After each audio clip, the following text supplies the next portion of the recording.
Здравейте! В днешното видео ще рисувам с всички зелени арт материали, които притежавам и ще рисувам само единствено с тях.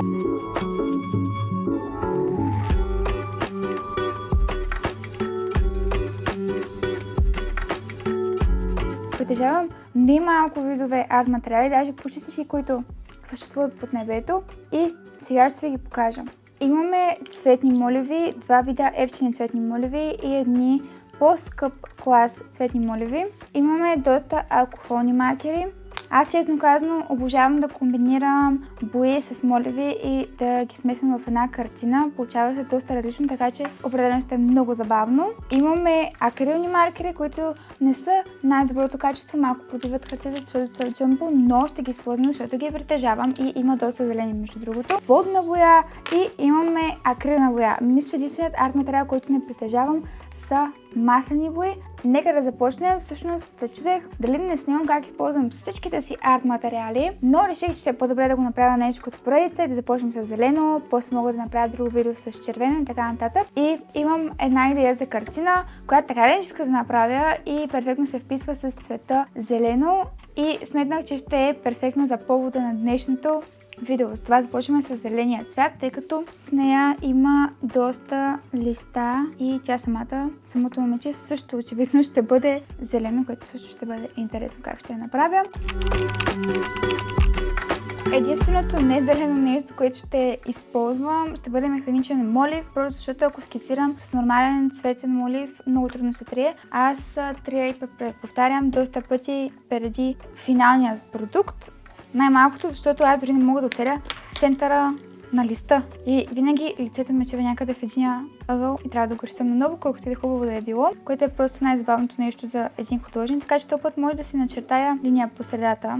Реално самата рисунка е вдъхновена от Pinterest. За жалост, доста от рисунките ми са вдъхновени от Pinterest, но честно да ви кажа, много често виждам художници в Instagram, които имат някакви супер готини и оригинални идеи, но мисля, че е важно да си даваме сметка, че те също са били вдъхновени от някого по някакъв начин. По някакъв начин са видяли тези неща, които са нарисували и са комбинирали по интересен начин, но все пак не са дошли буквално от нищото и доста често може да има готина картина, която също, например, да е била вдъхновена от снимка от Pinterest и ти просто да не знаеш, че си мислиш, че този човек има невероятно въображение, което е възможно, но просто казвам какъв е и другия вариант. Затова предпочитам да споделям и да помагам повече, затова споделям и снимката, от която се вдъхнових. И преди съм споделяла, че когато рисувам коса, се старая да слагам някои кичури отпред и други кичури отзад, за да става по-интересно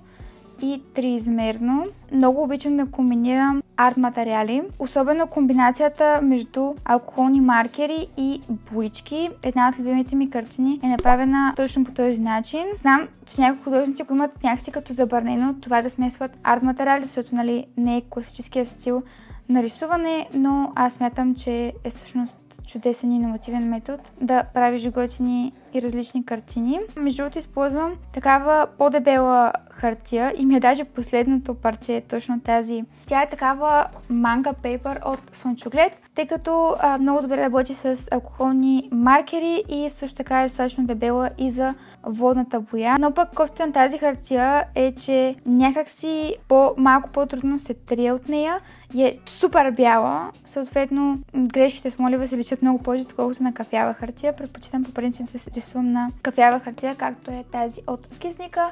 Хора, аз вече обърках композицията. Това беше абсолютно и категорично очаквано да се случи. Това даже ако не се случи, ще съм абсолютно шокирана и ще си мисля, че има бъг в матрицата просто. Всъщност и по принцип, като правя картини, първо си правя много хубава скица в скицника, преди да направя самата картина и забелязвам, че това много ми помага и всичките ми успешни картини са имали много добра скица в скисника ми преди това. Защото така се подготвям и знам точно какво искам да нарисувам. Колкото ако нямам хубава скица и тръгна директно с боички на платното, просто нищо не се получава. Хубаво, когато рисувате, да използвате цялата си ръка, за да виждате молива, ако сте да правите по-сочни линии, по-издължени и хубави линии. Защото ако просто правите така, първо, че най-вероятно ще ви заболи китката, ако рисувате твърде много по този начин. Второ, че по този начин става много лимитирано движението и е по-трудно се правят дълги и прави линии. Хора, ще се видим с малко като направя скицата, защото е хубаво да гледаш скицата отдалеч и да не се фокусираш върху детайлите, обаче аз когато рисувам трябва да съм ето така. Така ще се видим с малко.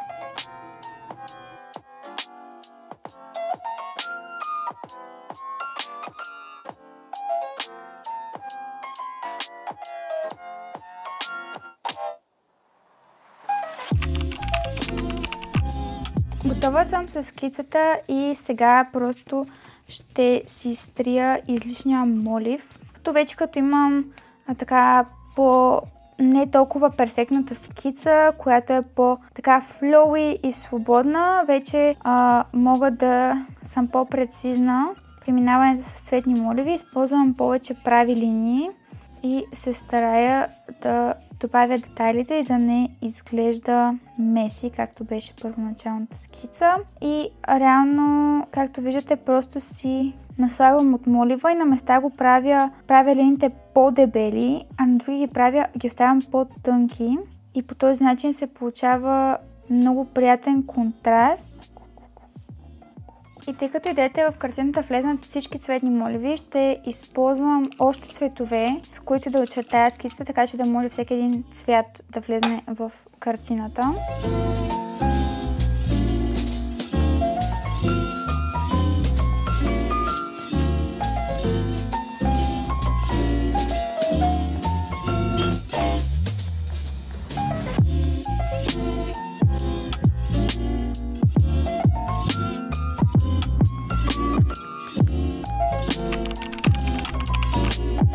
Сега ще добавя водна боя, което може би ще бъде много лоша идея, защото ме е страх, че хартията ще набъбне. Обаче пък с нея мога да направя така най-блед цвят, защото ако тръгна с маркери, най-светлият ми маркер вече е твърде тъмен и ще усъря положението, защото с тези маркери имам комплект на от някъде, не знам, 30 цвята примерно и просто всичките са супер тъмни, пигментирани и няма много светли цветове, т.е. трудно се наслояват и трябва много да се внимава, за това и ще предпочита да мина първо с много лек слой водна боя. Водната боя е много як материал, аз просто не го използвам супер често, даже почти въобще, защото трябва да си много внимателен, няма как да върнеш назад и няма как, както примерно при акрила, просто да го закриеш отгоре с още акрил.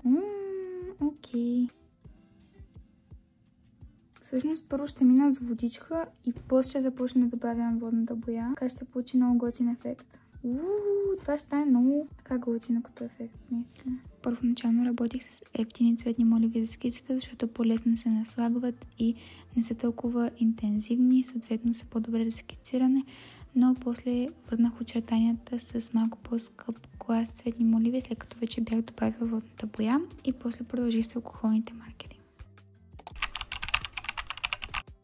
Направих много готина преливка с алкохолните маркери. Цветните моливи отдолу, всичките, които използвах, не се виждат много, но това е без значение. Получи се готино и съм използвала моливите. И ми останаха супер много от акрилните маркери, които не харесвам, но по някакъв начин ще се наложи да добавя. И направо почвам от тук да и реда тук, който съм използвала. Просто те са супер... Окей. Те са доста готини, просто проблема е, че пробиват хартията, ако се прекали с тях. Но примерно сега като мога да мина отгоре върху алкохолния маркер, защото все пак това е акрилен маркер и става такова плътно. И виждате ли колко е гадно? И как ще ми разрани хартията сега? Тия маркери не ми прецакат рисунка. Със сигурност трябва да пробвам по-висок клас акрилни маркери, защото тези са от Jumbo и са доста ниско качество, но въпреки това смятам, че този материал си е малко модерна измишльотина и не е необходим и нужен. Затова продължи с нормална акрилна боя, която позволява много повече свобода и готини ефекти, като преливката, която направих на листата с четка. Освен това, с няколко цвята можеш да създаваш много нови, доколкото при маркерите си лимитиран до броя цветове, които имаш в комплекта. Така и не намерих снимка на листа, която да ми харесва, затова просто си измислих как да ги нарисувам и не са реалистични в никакъв случай, но въпреки това изглеждат реални и понякога да си измисляш наистина е най-добрият вариант.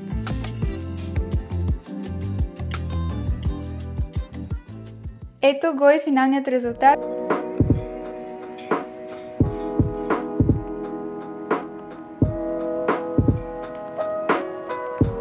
Честно да ви кажа, много ми хареса. В процеса на рисуване си смислих пак някакви нови методи за рисуване на листа. Това нещо също ми дойде в процеса на рисуване и обикновено, както си поставя някакъв лимит, както например в случая да рисувам с един цвят или с определен арт материал, само с лимитиран брой цветове, стигам някакви креативни иновации и се надявам това видео да ви е мотивирало да рисувате и да си поставите някакво подобно предизвикателство за себе си. Напишете ми какво да е следващото видео, дали да рисувам с друг цвят, може да е някакво друго предизвикателство. От доста време искам да ми пращате ваши рисунки, които да прерисувам, но все още никой не ми е пратил, така че се надявам този път някой наистина да се престраши да ми прати. Няма да съм супер сурова, обещавам. И това ще е за днешното видео. Абонирайте за моя канал и харесайте това видео, за да подпомогнете на алгоритъма.